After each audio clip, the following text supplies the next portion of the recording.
a taste of goodness. Okay guys, welcome back to my channel. This is Vanell Cooks, and today I'll be sharing the recipe for this amazingly delicious suya spice. Now this recipe is so simple, very easy to make, and super quick. So if this sounds like something you're interested in, please do the needful so we can get to it. Have you done it? Good, let's get right to it, y'all. Alrighty, so for our ingredients here we have some cayenne pepper, salt, and Adobo all-purpose seasoning. For our natural spices we have some huintia or grains of Selim, Calabash Nutmeg, Cloves, Anise Seeds, roasted chilies for some more heat, and 1 shrimp tablet.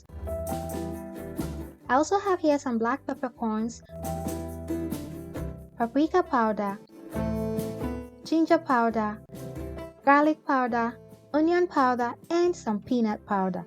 All these in their right proportions will be listed down in the description box below.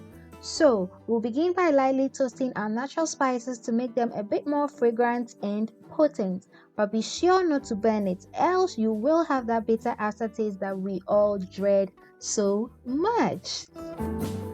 Yeah, transfer immediately onto a plate to prevent the residual heat in the pan from cooking it any further, and then allow to cool completely. Okay, once cooled, transfer into your spice grinder or any blender of choice and grind until smooth. Okay,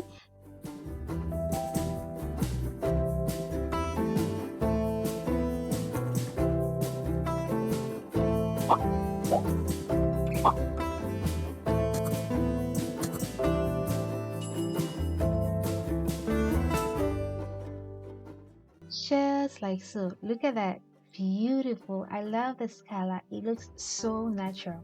Now you want to go ahead and sift your blended mixture just to achieve a much smoother consistency, okay, to get rid of all the elements your blender wasn't able to get smooth. Okay, look at that, perfect, just perfect. Toasting your spices is an optional step but highly recommended. Okay, you will thank me later. Now we'll begin to put all of our ingredients together, starting with our peanut powder, ginger powder, garlic powder, onion powder, paprika powder,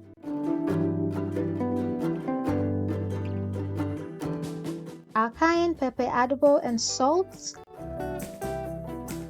and of course our shrimp tablet. Whisk everything together until very well incorporated, or you can just eliminate all the stress and blend everything together. Yeah, I didn't really like my color, so I added some more paprika powder to it, and voila.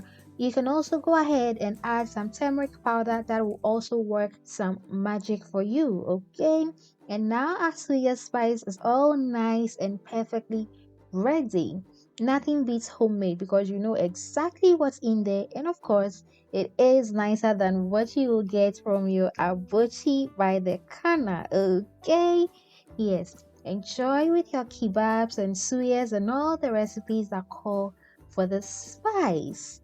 Go ahead and store in an airtight container, and this can last you for about a year, guys. Yes, or even more depending on how good you store it. Okay, and don't forget to check my gizzard kebab recipe. I just uploaded it right before this one, so go ahead and check that out. Okay, thank you so much for cooking with me today. I really do hope you enjoyed yourself, because I sure did enjoy the cooking myself. Until I see you next time, bye.